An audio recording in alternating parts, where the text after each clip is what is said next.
রব্বুল আলামিন তখন জাহান্নামকে বর্ণনা করেন, ও জাহান্নাম, তুমি দুইটা বড় বড় নিঃশ্বাস ছাড়ো। আমরা শ্বাস ছাড়ি কিনা? তুমি বড় বড় দুইটা নিঃশ্বাস ছাড়ো। আল্লাহ রাব্বুল আলামিনের হুকুমে জাহান্নাম বড় বড় দুইটা নিঃশ্বাস ছাড়ে। একটা নিঃশ্বাস গরম আর একটা নিঃশ্বাস হচ্ছে ঠান্ডা। জাহান্নাম যখন গরম নিঃশ্বাসটা ছাড়ে তখন দুনিয়ার জমিনে গরম আবহাওয়া প্রবাহিত হয়। তখন দুনিয়ার জমিনে আবহাওয়াটা হয় গরম, তীব্র থেকে তীব্র গরম হয়। আবার যখন আর একটা নিঃশ্বাস যখন জাহান্নাম ছাড়ে তখন ওই জাহান্নামের নিঃশ্বাসটা হয় ঠান্ডা, যার কারণে আমরা শীতকাল পাই, যার কারণে বরফে ঢেকে যায়, কুয়াশায় ঢেকে যায়, ঠান্ডায় আমাদের বিভিন্ন ধরনের পোশাক গায়ে দেওয়া লাগে। এই যে নিঃশ্বাসটা গরম এখন আসছে শুধুমাত্র আল্লাহ রাব্বুল আলামিনের কাছে জাহান্নাম যখন বলছে, আল্লাহ আমার এক অংশকে আর এক অংশ খেয়ে ফেলেছে, আল্লাহ এখন আমি তোমার কাছে বিচার চাই, তুমি বিচার করো। এই গরমটা দিয়ে আল্লাহ তাআলা বলেন, তুমি গরম নিঃশ্বাস ছেড়ে দাও। ওই নিঃশ্বাসটার কারণে দুনিয়ার মানুষের একদিকে অপরাধ, আর একদিকে আল্লাহর হুকুম না মানার কারণে ওই নিঃশ্বাসটা গরম হওয়ার কারণে আমাদের উপরে তাপদাহ বহিত হয়। কারণ আমার নবীজি কোনোদিন কোনো কথা নিজের থেকে বলেন নাই যতক্ষণ আমার আল্লাহ তাকে না বলাইছেন। যতক্ষণ আমার আল্লাহ তাকে না বলতে বলছেন তখন আমার নবীজি কোনো কিছুই বলে নাই। এই গরম নিঃশ্বাসটা জাহান্নামের অংশ থেকে আসছে, জাহান্নামের নিঃশ্বাস থেকে আসছে, যার কারণে আজকে আমরা তাপ পাইতেছি খুব বেশি। অসহ্য তাপ আমাদের উপরে বইয়া যাইতেছে, অত্যন্ত কঠিন হয়ে গেছে। তাপদাহ জনজীবনটা এখন খুবই কঠিন থেকে কঠিন হয়ে গেছে। তখন আল্লাহ রাব্বুল আলামিনের হুকুম পালন করার জন্য জাহান্নাম নিঃশ্বাস ছেড়ে দেয়, আর দুনিয়ার সকল মানুষের তখন কষ্ট হয়ে যায়। তখন মানুষের দুনিয়ার জীবনটা কি হয়ে যায়? খুবই কষ্ট হয়ে যায়। এখন আমাদের সেই পরিস্থিতি চলতেছে না? এটা জাহান্নামের নিঃশ্বাস। যে মানুষ যখন আল্লাহর কাজ ছেড়ে যখন পাপের দিকে যখন দৌড়ায় তখন জাহান্নামকে আল্লাহ রাব্বুল আলামিন শ্বাস ছেড়ে দেওয়ার জন্য বলে, তখন সে শ্বাস ছেড়ে দেয়। আর মানুষগুলোর উপর সেই শ্বাসটা, সেই তাপটা এসে যখন পড়ে তখন মানুষ শুধু আল্লাহর ডাকে, আল্লাহ তুমি তাপ কমায় দাও। অথচ এই চিন্তা করে না যে আমি যে অপরাধ করতেছি অপরাধরা ছেড়ে দেই, আল্লাহ তাআলার অপরাধ, আমরা যে অপরাধ করি অপরাধরা যদি ছেড়ে দেই আল্লাহ তাআলা এমনি আমাদের জন্য আবহাওয়াটাকে শীতল বানায় দিলেন। সুবহানাল্লাহ। কারণ আমি যদি আল্লাহর জন্য হয়ে যাই, আল্লাহ কখনো আমাকে কোনো কিছু দিয়ে কষ্ট দিবেন না। কিন্তু আমরা কি আল্লাহর জন্য হইতে পারছি? আমরা আল্লাহর জন্য হইতে পারি নাই। অন্য হাদিসে বুখারী শরীফের 3260 নম্বর হাদিস শরীফে আল্লাহ নবী সাল্লাল্লাহু আলাইহি ওয়াসাল্লাম বলতেছেন, বিশ্ব নবী বলেন, জাহান্নাম আল্লাহ তাআলার নিকটে অভিযোগ করে বলেন, আল্লাহ ও আল্লাহ, তুমি আমাদের জন্য এই কষ্টগুলো আমাদের জন্য আসতেছে আল্লাহ, এই দুইটা নিঃশ্বাস আসতেছে আল্লাহ, আমরা তো সহ্য করতে পারি না। এই দুনিয়ার জন্য আমাদের কত কষ্ট হয়ে গেছে জনজীবনটা। বিশ্ব নবী সাল্লাল্লাহু আলাইহি ওয়াসাল্লাম হাদিস শরীফে, অন্য হাদিস শরীফে বলছেন, যখন দুনিয়াতে প্রকাশ্যে যখন অশ্লীলতা, বেহায়াপনা, সুদ, ঘুষ, জুয়া, গুনাহের কাজ, হারামি বদমাশি যখন দুনিয়াতে প্রকাশ পেয়ে যায়, যখন সব গুনার কাজগুলো যখন প্রকাশ পেয়ে যায় তখন আল্লাহ রাব্বুল আলামিন আকাশের বৃষ্টি বন্ধ করে দেন। এখন আমাদের মধ্যে কি অবস্থা হয়েছে? গুনাহ ছাড়া আমরা কিছুই চিনি না, গুনাহ ছাড়া আমরা কিছু ভালোই বুঝি না, যে গুনাহ করলে আমাদের কাছে আরাম লাগে।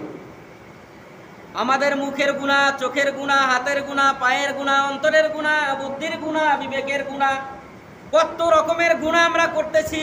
গুনাহ করলে আরাম লাগে, কিন্তু আল্লাহর ইবাদত করতে কিন্তু আরাম লাগে না। কারণ গুনাহ করতে করতে আমাদের অন্তরটা নষ্ট হয়ে গেছে। গুনাহ করতে করতে আমাদের অন্তরটাকে নষ্ট করে ফেলেছি। আল্লাহ নবী সাল্লাল্লাহু আলাইহি ওয়াসাল্লাম বললেন, তোমরা তোমাদের অন্তরটাকে পরিষ্কার করো আল্লাহ তাআলার জিকিরের মধ্য দিয়া। জিকির করলে বান্দার অন্তরটা কি হয়? পরিষ্কার হয়, পরিচ্ছন্ন হয়। আর মানুষ গুনাহ করলে অন্তরটা কালা হয়ে যায়। যেমনি ভাবে একটা লোহা মাটির মধ্যে ফেলে রাখলে কিছুদিন পরে ওটার মধ্যে একটা আস্তরণ পরে কি পরে না, ঝং ধরে কি ধরে না, কল পরে কি পরে না, পরে না। আবার ওইটাকে যদি পরিষ্কার করতে হয়, আপনি আমি পিডাইয়া পরিষ্কার করতে পারবো? নিতে হবে কোথায়? কামারের কাছে নিতে হবে। কামার যখন ওইটাকে আগুনের মধ্যে পোড়াইয়া লোহা দিয়া যখন লোহার উপর বাড়ি দিবে, তখন আস্তের উপরে উপরের কলটা চলে যায়, তারপরে পিডাইয়া আবার ওইটাকে পরিষ্কার করা হয়। কিন্তু ওইটার থেকে লোহার কিছু অংশগুলো বাত হইয়া নষ্ট হইয়া ঝরে যায় কিনা, যায় কিনা, যায়। যেমন বান্দা যখন গুনাহ করে, গুনাহ করতে করতে করতে করতে যখন অন্তরটাকে নষ্ট করে ফেলি, তখন আর তার দুনিয়ার নেক আমলকে ভালো লাগে না, দুনিয়ার কোনো ভালো কাজ তার কাছে ভালো লাগে না, তার কাছে শুধু খারাপ লাগে। ভালো কাজ খারাপ লাগে, খারাপ কাজ দেখলে তার কাছে আরাম লাগে, কি লাগে না, আরাম লাগে। এইভাবে বান্দার অন্তরটা যখন নষ্ট হয়ে যায়, তখন আল্লাহ রাব্বুল আলামিনের গজব তখন নাযিল হইতে থাকে। যখন আল্লাহ তাআলার কাছে আবার বান্দা যখন কায়মানা বাক্যে আবার যখন আল্লাহ তাআলার কাছে যখন একদম খালেস দিলে তওবা করে যখন আল্লাহর কাছে মাপ চায়, আল্লাহর জিকির করে যখন, তখন আল্লাহ রাব্বুল আলামিন বান্দার অন্তরটাকে আবার পরিষ্কার করে দেয়। সুবহানাল্লাহ। আমরা আল্লাহর জিকির থেকে আমরা কি হয়ে গেছি? গাফেল হয়ে গেছি, আমরা অন্যমনস্ক হয়ে গেছি। আমরা এখন আর আল্লাহর জন্য কোনো কাজ করতে বেশি একটা ভালো বাসি না। রাসূল এজন্য বলছেন, যখন মানুষ প্রকাশ্যে যখন গুনাহ করে, প্রকাশ্যে যখন অপরাধ করে, তখন আল্লাহ রাব্বুল আলামিন আকাশের বৃষ্টি বন্ধ করে দেন। এই যে দীর্ঘদিন ধরে আমাদের দেশে বৃষ্টি হচ্ছে না, এটা কেন হচ্ছে না? শুধুমাত্র আমাদের গুনার কারণে। কিসের কারণে? আমাদের গুনার কারণে। কারণ আমরা প্রকাশ্যে গুনাহ করতেছি, আমরা প্রকাশ্যে অপরাধ করতেছি। এই অপরাধগুলো করার কারণে আজকে আল্লাহ আমাদেরকে এই শাস্তিটা দিতেছেন। শুধু মানুষের অপরাধের শাস্তি খালি পরকালেই হবে না, দুনিয়া তো হবে, আখিরাতেও হবে। এই দুনিয়াতে দিয়ে আল্লাহ তাআলা মানুষদেরকে সতর্ক করেন যে তুমি অপরাধ করতেছো বান্দা, শুধরাইয়া যাও, ভালো হয়ে যাও, নচেত আমি আল্লাহ তাআলা এই যে গরম দিতেছি এর চাইতেও লক্ষ কোটি গুণ বেশি গরম আমি জাহান্নামে তোমাকে দিয়ে দিব। সেই জায়গায় আমাদেরকে ভোগ করতে হবে। কি বলেন, হবে কিনা? এই জন্য আল্লাহ নবী সাল্লাল্লাহু আলাইহি ওয়াসাল্লামকে আল্লাহ তাআলা বলেন, হে নবী, দুনিয়ার মানুষদেরকে সতর্ক করেন, তারা যেন ভালো হয়ে যায়, তারা যেন নেক পথে চলে আসে, তারা যেন সৎ পথে চলে আসে, তারা যেন জাহান্নামের পথ ছেড়ে তারা যেন জান্নাতের পথে যেন তারা চলে আসে। এই জন্য আল্লাহ নবীকে আল্লাহ তাআলা সতর্ক করে আর তার উম্মতকে বলে দেন তারা যেন ভালো পথে চলে আসে। আল্লাহ রাব্বুল আলামিন কোরআনুল কারীমে সূরা মুলকের 30 নম্বর আয়াতের মধ্যে আমার আল্লাহ তাআলা বলতেছেন, কুল আরাআইতুম ইন আসবাহা মাউকুম গাওরান ফামান ইয়াতিকুম বিমাইন মাঈন। আল্লাহ তাআলা বলতেছেন, বান্দা, হে নবী, আপনি উম্মতদেরকে বলে দেন তারা কি চিন্তা করতেছে, তারা কি ভাবতেছে, তারা কি মনে করতেছে। তারা মনে করছে যে আমি আল্লাহ তাআলা বুঝি আমার বান্দাদেরকে এমনি এমনি ছেড়ে দিব, আমি কি তাদের কোনো পরীক্ষা নিরীক্ষা নিব না, আমি কি তাদেরকে সতর্ক করব না, আমি কি তাদেরকে ভালো পথে আসার জন্য আহ্বান করব না। আমি আল্লাহ তাআলা যদি এই যে মাটি দেখেন, মাটির নিচ থেকে যদি আমি পানিকে সরায় দেই, পৃথিবীর কে আছে তাদেরকে পানি দিবে? কি বলেন, আছে কেউ? এই মাটির নিচ থেকে যদি আল্লাহ পানিকে সরায় দেন, পানির স্তরকে যদি অনেক নিচে নামায় দেন, আমাদেরকে পানি দেওয়ার কেউ পৃথিবীতে আছে? পানি দেওয়ার ক্ষমতা কারো আছে? পানির মালিকানা কে? পানির মালিক হচ্ছে আল্লাহ। সে আল্লাহ বলতেছেন, কুল, হে নবী, আপনি বলেন, আরাআইতুম ইন আসবাহা মাউকুম গাওরান, আমি আল্লাহ যদি মাটির নিচ থেকে পানির লেয়ারকে যদি কমায় দেই, বলো তোমরা কে আছে পানি দেওয়ার মতন? আছে? কেউ নাই। এই জন্য আল্লাহ বলেন, যখন বান্দা প্রকাশ্যে অপরাধ করবে, বান্দা যখন প্রকাশ্যে গুনাহ করবে, তখন আমি আল্লাহ একদিকে আসমানের বৃষ্টিকে আমি বন্ধ করে দিব, আর একদিকে আমি আল্লাহ পানি মাটির নিচ থেকে পানিকে সরায় দিব। এই যে আমাদের পার্শ্বের ঢাকা জেলার পরেই তো আপনার মানিকগঞ্জ, এই জায়গায় অনেক গভীরে যাওয়ার পরেও এই যে ইদানিং কয়েকদিন যাবত পানি পাওয়া যাচ্ছে না। কারণ বান্দা যখন প্রকাশ্যে অপরাধ করে, আমার আল্লাহ বলছেন আমি পানি নিচে নিয়ে যাব, আমি পানি নিচে নিয়ে যাব।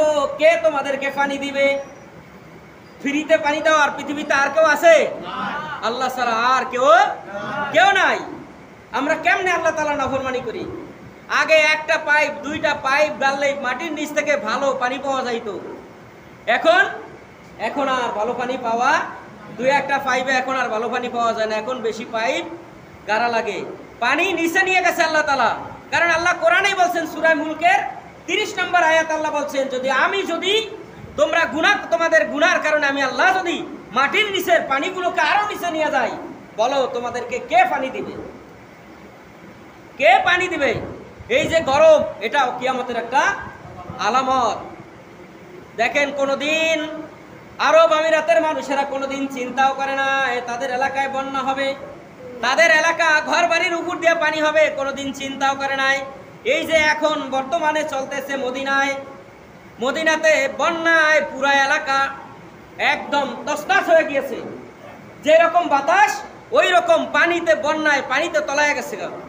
তারা কোনোদিন এই চিন্তাও করে নাই যে মদিনায় কোনোদিন পানি উঠবে, আরো মরুভূমির মধ্যে কোনোদিন পানি উঠবে, এটা তারা কল্পনাও কোনোদিন করে নাই। যেমন নূহ আলাইহিস সালাতু ওয়াস সালামের সেই মরুভূমি তো তার সন্তান কেনান বলছিল যে এই মরুভূমির মধ্যে আমার বাবার কথায় আল্লাহ পানি দিব না, কিন্তু আল্লাহ তাআলা পানি দিছে না? নাই, দেয় নাই। যেমনি ভাবে নিচ থেকে পানি উঠছে, অমনি ভাবে আবার আকাশ থেকে আল্লাহ রাব্বুল আলামিন বৃষ্টি নামায়া ঝড় বন্যা দিয়া ওই যে দূর পাহাড়কে ডুবাই দিছে না? কি বলেন, ডুবাই দেয় নাই?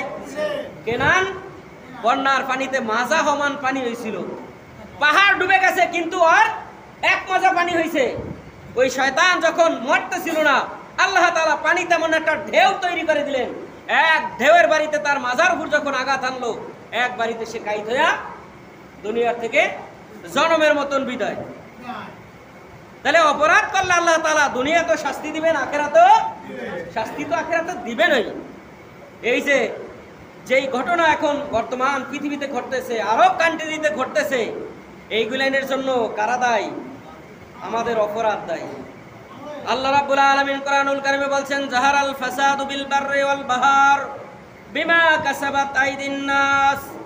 পানিতে এবং স্থলভাগে, জলে এবং স্থলে যত অপরাধ সংগঠিত হয়, যত বিপদ সংগঠিত হয়, ও বান্দা সব তোমার দুই হাতের কামাই।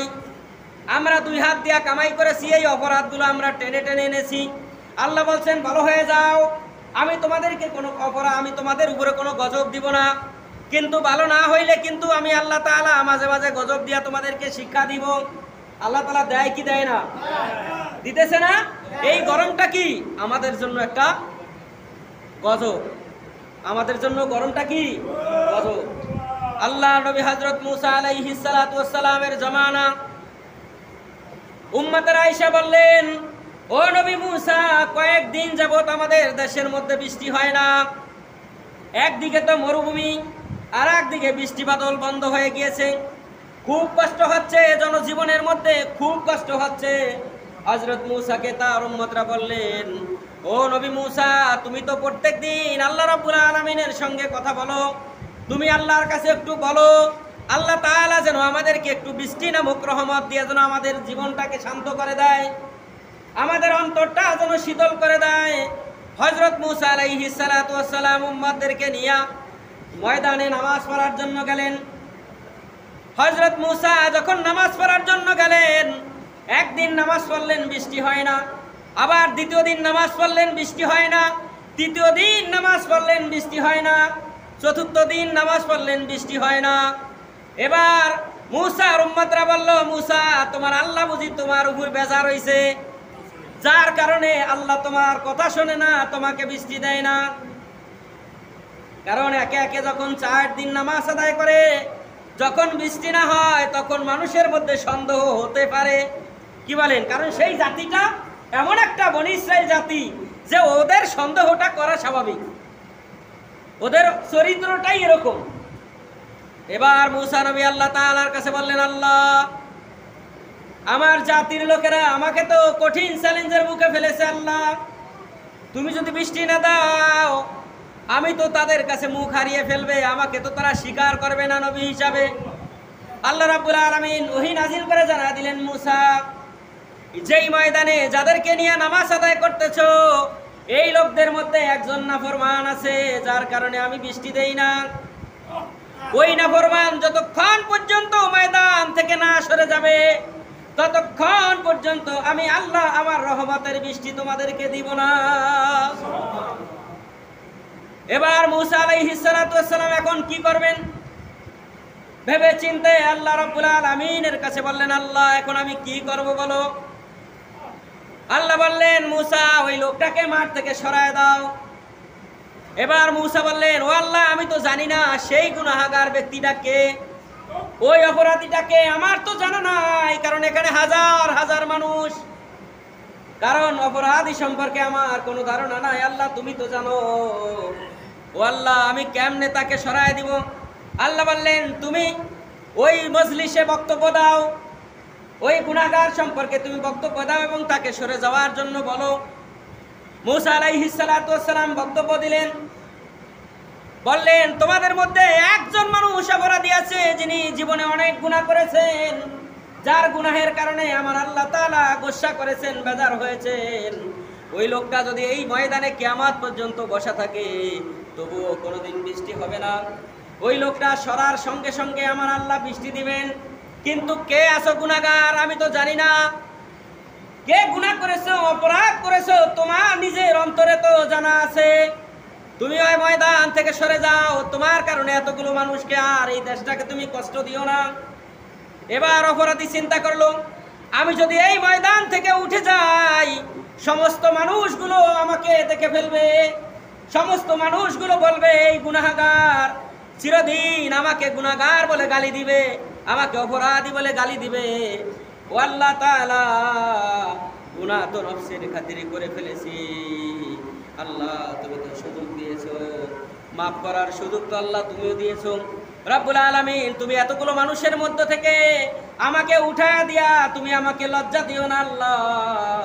আমি আর জীবনে গুনাহ করব না, তওবা করলাম, তুমি আমাকে জীবনের তরে মাফ করিয়া দাও। রব্বুল আলামিন ওই গুনাহগারের তওবাকে কবুল করলেন। হযরত মূসার কথা শেষ হওয়ার হতে না হতেই আল্লাহ রাব্বুল আলামিন আকাশ থেকে ওয়াজর দ্বারায় বৃষ্টি নাজিল করে দিলেন। এবার মূসা আলাইহিস সালাতু ওয়াস সালাম বললেন, আল্লাহ তুমি হবাই কি বললা, আর এখন তুমি কি করলা? আল্লাহ বলল, গুনাহগারের কারণে তুমি বৃষ্টি দিবা না। আমার কথা শেষ না হতে হতেই আবার তুমি বৃষ্টি দিয়া দিলা। আল্লাহ এটা তুমি কেমন করলা বুঝলাম না। এবার আল্লাহ রাব্বুল আলামিন বললেন, ও নবী মূসা, আমার নাম রহমান, আমার নাম রহিম। বান্দা গুনাহ করবে আর আমি আল্লাহ রহমান রহিম নাম নিয়ে কি বসে থাকবো? আমার বান্দা যখন আমার রহমান রহিম নামের উসিলায়, আমার গফুর গফফার নামের উসিলায় তওবা করে মাফ চায়, আমি আল্লাহ তো মাফ না করতে পারি না, আমি তো মাফ না করে দিয়ে পারি না। আমার বান্দা যখন আমার কাছে খালেস দিলে তোমার কথার অবস্থায় মনে মনে আমার সঙ্গে, আমার বান্দা যখন তওবা করেছে, গুনাহ মাফের জন্য আমার কাছে বলেছে, আমি আল্লাহ মাফ না করে পারি নাই, আমার বান্দাকে মাফ করে দিয়া সাথে সাথে আমি আল্লাহ রহমতের বৃষ্টি তোমাদের জন্য নাজিল করে দিয়েছি। বুঝা যায় এখন আমাদের সমাজে কেন বৃষ্টি হয় না। আমরা এই জায়গায় নামাজ পড়ি, ওই জায়গায় নামাজ পড়ি, ওই জায়গায় দোয়া করি, কোনো কাজ কেন হয় না? বুঝতে হবে আল্লাহ নবীর সেই হাদিস, যখন সমাজের মধ্যে প্রকাশ্যে গুনাহ যখন চলতে থাকে, অপরাধ যখন প্রকাশিতভাবে চলতে থাকে, মানুষ মানুষকে দেখায় দেখায় অপরাধ করে, এই রকম অশ্লীলতা, বেহায়াপনা, গুনাহের কাজ যতক্ষণ পর্যন্ত সমাজ থেকে না সরে যাবে, ততক্ষণ পর্যন্ত আমার আল্লাহ বৃষ্টি দিবেন না। কাবার ইমামও যদি মোনাজাত দেয়, কোনো কাজ হবে না। কারণ আমরা যদি আল্লাহর কাছে বলি যে আল্লাহ আমরা গুনাহ ছেড়ে দিলাম, আমরা গুনাহ ছেড়ে দিলাম, আর জীবনে গুনাহ করব না, আপনি হাত উঠে আল্লাহর কাছে বলেন, আপনার হাত নামানোর আগে অবশ্যই আমার আল্লাহ বৃষ্টি নামক রহমত দিয়া দুনিয়াটাকে ঠান্ডা করে দিবেন। আমরা গুনাহই ছাড়তে পারি না। আমরা আল্লাহর কাছে মাফ চাইলে আল্লাহ কি আমাদেরকে মাফ করবে? আমাদের জন্য আল্লাহ বৃষ্টি দিব না। কারণ আমরা গুনাহটাকে এমন ভাবে ভালোবেসে ফেলেছি যে গুনাহটাই আমাদের কাছে এখন সবচাইতে আরামের মনে হয়, গুনাহটাই আমাদের কাছে সবচাইতে এখন ভালো মনে হয় যে গুনাহ করলে আমার কাছে ভালো লাগে, গুনাহ না করলে মনে হয় যেন সে কি যেন একটা ছেড়ে দিয়েছে, এইরকম মনে হয়। কারণ নামাজ যখন বান্দা না পড়ে তখন আল্লাহ কি খুশি হয় না বেজার হয়? নামাজ না পড়লে আল্লাহ খুশি হয়, বেজার হয়। তাহলে আল্লাহর কাজ যদি আপনি না করেন তাহলে আল্লাহ বুঝি আমাদের উপর খুশি থাকবেন নাকি? আল্লাহর কাজ করেন, আল্লাহর কাছে তওবা করেন, অপরাধের জন্য গুনাহের জন্য তওবা করেন, আল্লাহ তাআলা আপনাকে মাফ করে দিবেন। আর আল্লাহ তাআলা এই পরিবেশ আমাদের রাখবেন না, আল্লাহ তাআলা এই পরিবেশটাকে আমাদের জন্য ঠান্ডা করে দিবেন ইনশাআল্লাহ। কিন্তু সেই বিশ্বাস অন্তরের ভিতরে পয়দা করতে হবে, সেই গুনাহ আমাদেরকে ছেড়ে, গুনাহগুলো ছেড়ে দিতে হবে, নামাজ ধরতে হবে। গুনাহ ছেড়ে নামাজ ধরেন, দেখবেন অটোমেটিক আল্লাহ রাব্বুল আলামিন আমাদের জন্য তার রহমতের বাতাস, রহমতের বৃষ্টি আমাদের জন্য নাজিল করে দিবেন ইনশাআল্লাহ। কারণ আমরা অপরাধ করছি, যার কারণে বৃদ্ধরা, শিশুরা, নারীরা কষ্ট পাচ্ছে আমাদের কারণে। আমরা অপরাধ না ছাড়া পর্যন্ত আল্লাহ তাআলা তার রহমত নাজিল করবেন না। দেখেন তো গতকালকের আবহাওয়াটা আর আজকের আবহাওয়া কিন্তু পরিবর্তন। গতকাল আবহাওয়াটা একটু ঠান্ডা ছিল না, একটু মেঘলা মেঘলা আকাশ ছিল, রাত্রে 2-4টা ফুটেও পড়ছে। কিন্তু আজকে জুমার দিন, রহমতের দিন, কিন্তু আজকের আবহাওয়াটা অনেক গরম। আমাদের এই এলাকায় আর কি গরম, তার চাইতে বেশি গরম চুয়াডাঙ্গাতে, জয়সরে, ওইদিকে আরও বেশি। সেখানকার জনজীবন আরও অত্যন্ত কঠিন, তাদের চাইতে 2-3 ডিগ্রি কম আমাদের এলাকায়। তারপরে আমরা সহ্য করতে পারি না। ওই লোকগুলোর অবস্থা কি? একটু চিন্তা, একটু ফিকির আমাদের মাথার ভিতরে যদি ঢুকে যায় তাহলে মনে হয় না যে আমাদের দ্বারা কোনোদিন গুনাহ সংগঠিত হবে। কিন্তু আমরা গুনাহই তো ছাড়তে পারছি না, আমরা গুনাহকে ছাড়তেই পারছি না। গুনাহ ছাড়বই বা কেমনি? যেই জিনিসটা করতেই থাকি করতেই থাকি করতেই থাকি, ওটা আমার সব সময় করতে এখন কি ভালোই লাগে। মিথ্যা কথা বলতে ভালো লাগে, গুনার কাজ করতে ভালো লাগে, মানুষকে ধোঁকা দিতে ভালো লাগে, কি বলেন, লাগে না? এরকম অবস্থা হচ্ছে আমাদের জীবনটায়।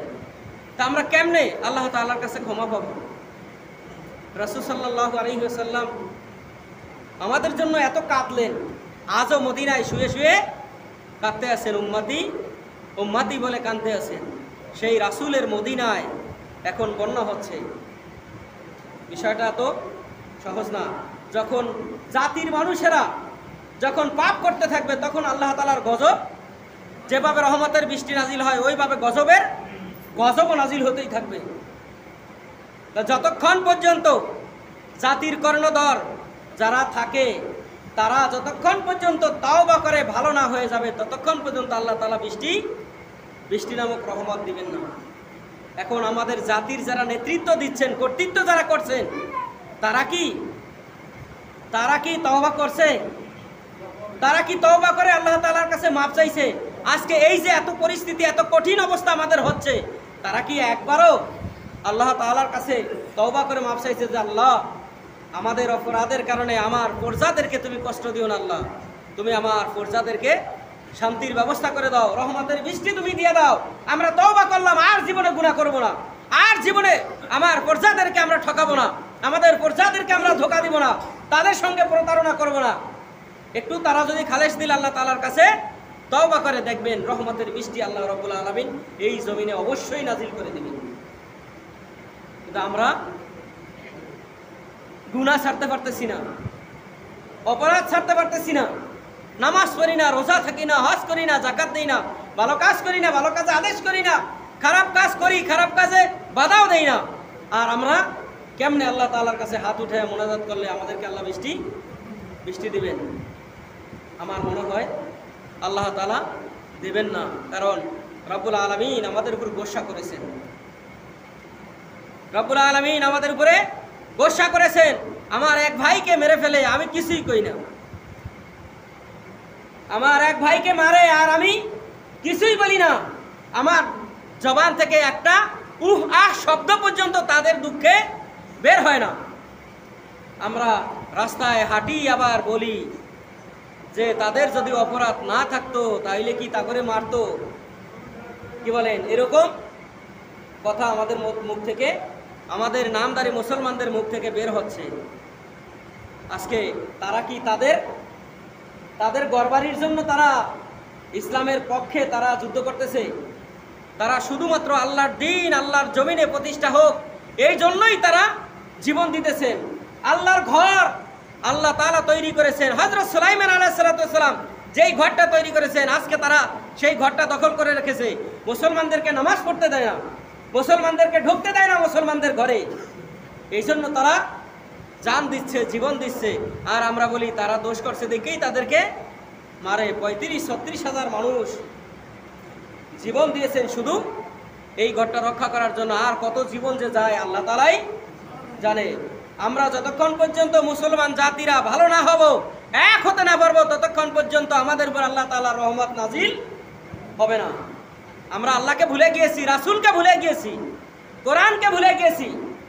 বিশ্বনবী মুহাম্মদুর রাসূলুল্লাহ সাল্লাল্লাহু আলাইহি ওয়াসাল্লাম বিদায় হজের সময় ১৬ লক্ষ সাহাবীদেরকে উদ্দেশ্য করে বলছিলেন, ও আমার সাহাবীরা শোনো, আমি তোমাদের কাছে দুইটা জিনিস রেখে যাচ্ছি। তারাকতু ফীকুম আমরাইন মান তাদিল্লু, তোমরা যদি এই দুইটা জিনিসকে যদি আঁকড়ায় ধরতে পারো আর যদি এই দুইটার উপর যদি আমল করতে পারো, কিয়ামত পর্যন্ত কোনো বাতিল তোমাদেরকে ক্ষতিগ্রস্ত করতে পারবে না। সেই দুইটা জিনিস, একটা হচ্ছে আল্লাহর কোরআন আর একটা হচ্ছে আমি রাসূলের আদর্শ। এই দুইটা জিনিসকে যখন তোমরা তোমাদের জীবনের সঙ্গে মজবুত করে আঁকড়ে ধরবা, আল্লাহ কোরআনে বলছেন ওয়াতাসিমু বিহাবলিল্লাহি জামিআন ওয়া লা তাফাররাকু, তোমরা ইসলামের রজ্জুকে, কোরআনের রজ্জুকে, দ্বীনের রশিকে তোমরা আঁকড়ে ধরো, পরস্পরের মধ্যে বিচ্ছিন্ন হইও না। আল্লাহ বলছেন বিচ্ছিন্ন হইতে না। আর এখন দেখেন একজন মুসলমান, দুই তিনজন মুসলমান এক চকিতে শুইতে পারে না। কারণ ওই বলে তুই লম্বা হয়ে আসিস না, ওইটা জায়েজ নাই। আর একজনে পা গোল করিয়া শুই বলে ওইটা জায়েজ নাই। আর একজনে ফুটবল হয়ে থাকে বলে ওইটা শোয়া জায়েজ নাই। মানে আমি একজনের জায়েজ নাই, আর একজনে বলে এইটা জায়েজ নাই, আর একজনে বলে ওইটা জায়েজ নাই। অথচ পৃথিবীর সব বিধর্মীরা যদি এক চকিতে শোয়, তাদের কোনো মাসালা নাই, তাদের কোনো দান্দা নাই, তাদের কোনো চিন্তা নাই।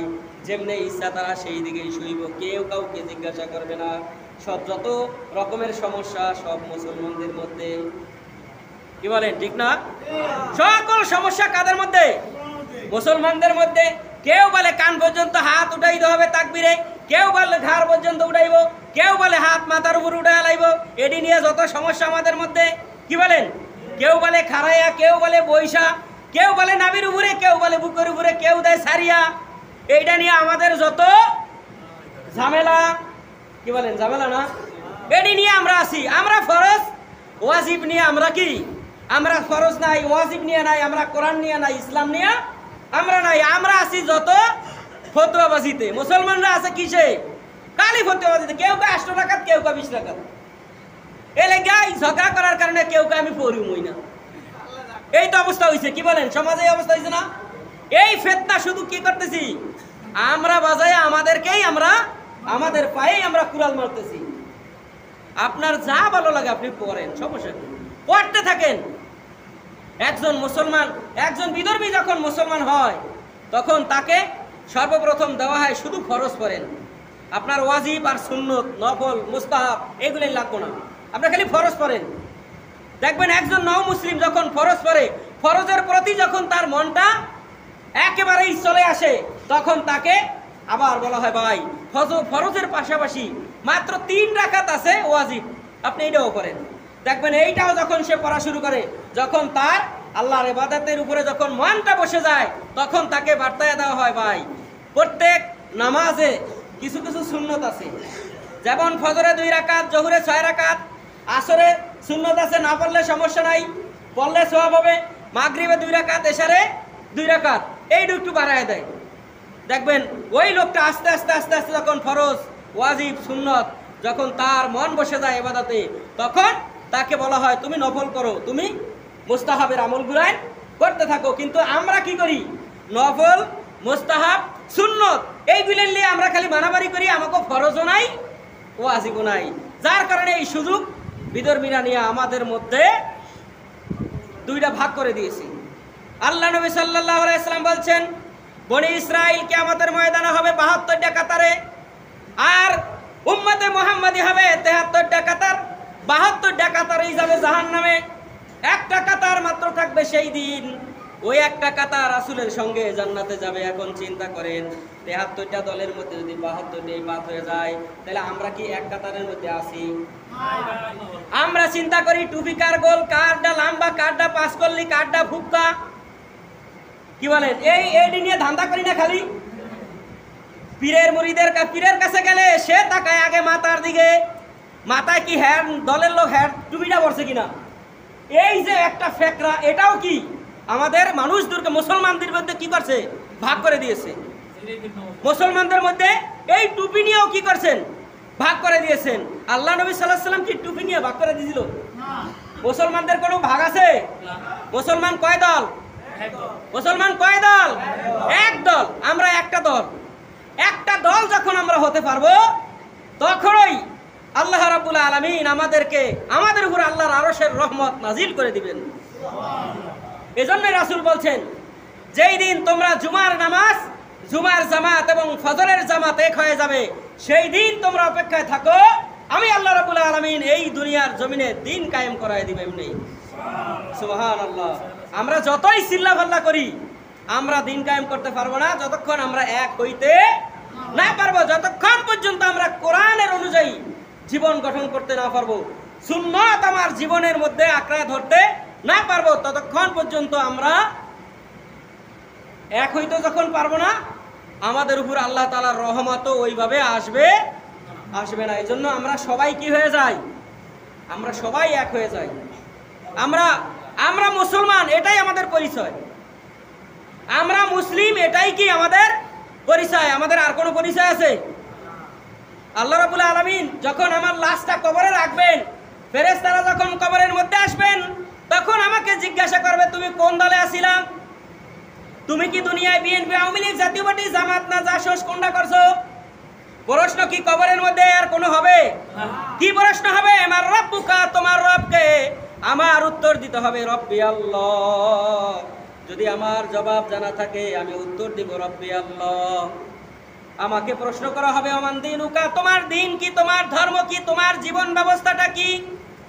যদি আমি দিনের উপর অবিচল অটল দুনিয়াতে থাকতে পারি আর থেকে যাই, কবরের মধ্যে জবাব দিব দীনুল ইসলাম, আমার ধর্মের নাম হলো ইসলাম। সুবহানাল্লাহ।